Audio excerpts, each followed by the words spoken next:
Dictador Caretaker is a Colombian-aged rum, home to some of the oldest rums to be found. However, in a drinks category filled with shot glasses, tiki mugs, and pirate paraphernalia, Dictador is breaking from the pack and doing, well, everything differently.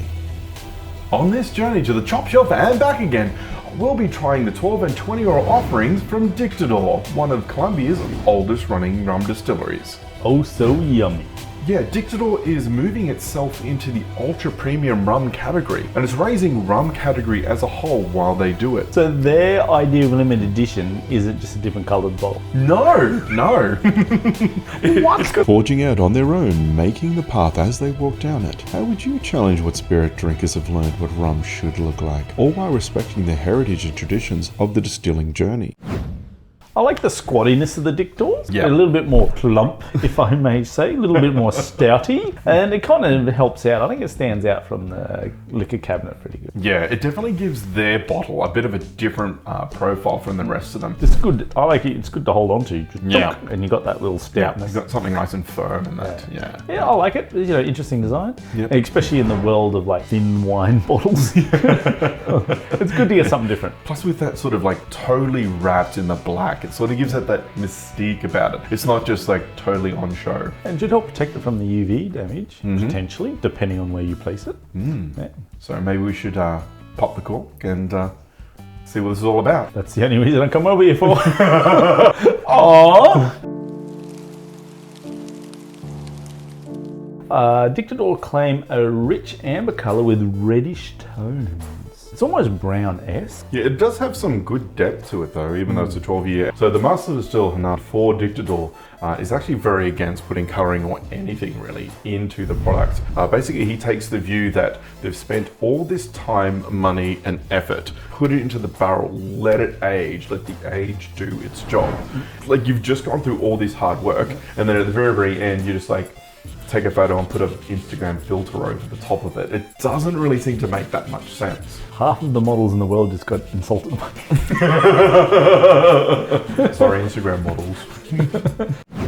The nose is intense with soft caramel honey, dry seeds and lightly roasted coffee, giving way to medium oak aromas. When I had a good old whiffy, get an uppercut of caramel, which I enjoy. It's so forward, but so nice and yummy. Feels like they've actually mixed actual caramel with it, but they haven't. So yeah, for me, 100%, maybe a bit of honey. Yeah, for me, it's even like so much so that it's harder to tell that it's rum. The notes are so pleasant and nice. I like the typical rum notes you're getting, making a side piece to the dominance of the caramel, which I'm liking this. Yeah, this being distilled for a little bit longer, for 12, and for in 2 different barrels as well. 11 years in an ex-bourbon barrel, and then another year in a sherry. Now, I don't know what they mean by dry seeds. Maybe coffee? Yeah, for me, it's slightly more toffee on that caramel note. It's not just a straight caramel, it's like a toffeed caramel, a little bit more for me, sort of thing. And yeah, a little bit of dried fruit, almost towards the end, just very hard to sort of even get my nose onto. The other thing is it's not just sort of like, you know, just get a hit of alcohol, just like whomp you in the nose when you're trying to bring it up. This is, very approachable, very nice. Soft and round feel. Soft and round. I like soft and round. I'm not sure how I'm going to taste that, but anyway, it's soft and round in the mouth. Okay, caramel, coca, honey, light coffee. Let's find out. Ooh, pleasant.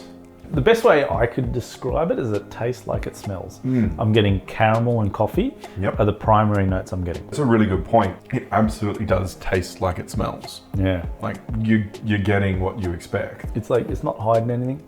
Yeah, and for me that sort of toffee-esque note is coming through that bit more. But yeah, this is quite a nice little one to sip on. For me, the aftertaste is alcohol. Just a bit. I'm instantly getting the caramel coffiness, and then the alcohol is what's remaining. I'm not the biggest fan on. I like a different aftertaste. The initial taste is awesome. Mars bar or cuppy, the little coffee lords. Couple of these. You jam them in there, and you chew on that. Boom. There's a tasting note for you. You got the caramel, you got the coca, and you got the coffee. Yeah, let's see how more mature the 20-year-old is. It's just darker. Yeah, it's darker. It's that little bit more viscous, that little bit more thick. There's a little bit more amber, a little more darker, but the same fundamental as the previous one, really. So yeah, this one has been barreled in some ex-bourbon as usual, but this time it's been finished off in some export casks. And then finally bottled under the highest quality control, ensure all the secrets are contained in the liquid flavour. Ooh. The ancient Colombian secrets.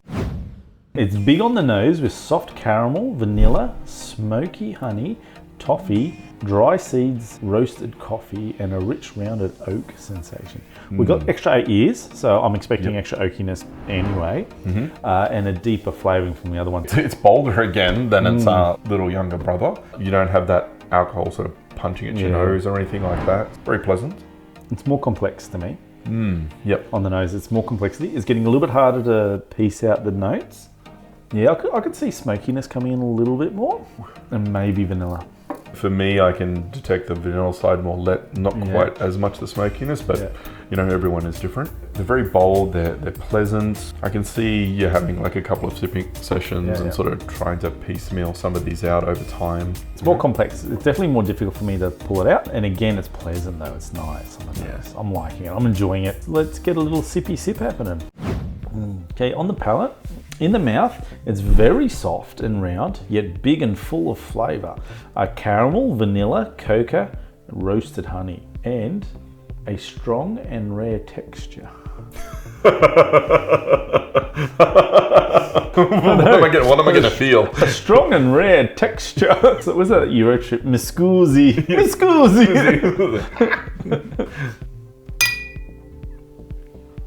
Vanilla's starting to dominate. Smokiness. I'm definitely getting more smokiness. And it's on my lips, the smokiness. And it hangs around a little bit. Yeah, they're the right smoke because I don't want to wash my mouth with charcoal. Some people do, but not me. But this one's, for me, is the right amount of smoky. Any more smokiness, and I'll start to dislike it. It adds something and adds some intrigue, but it's not just sort of like everything's on fire and I'm running around like, ah, sort of a thing. Yeah, that's the kind of smoke I generally prefer as well. And that alcohol as it runs down your tongue, it's just that little bit warm. Those extra 8 years have just sort of made it a bit smoother again. You know, it's got the features of the 12 with a more vanilla forward note and that little smokiness in it too, which is nice. It's very nice. Now, weirdly enough, I actually prefer the 12 over the 20. Yep. Personal preference.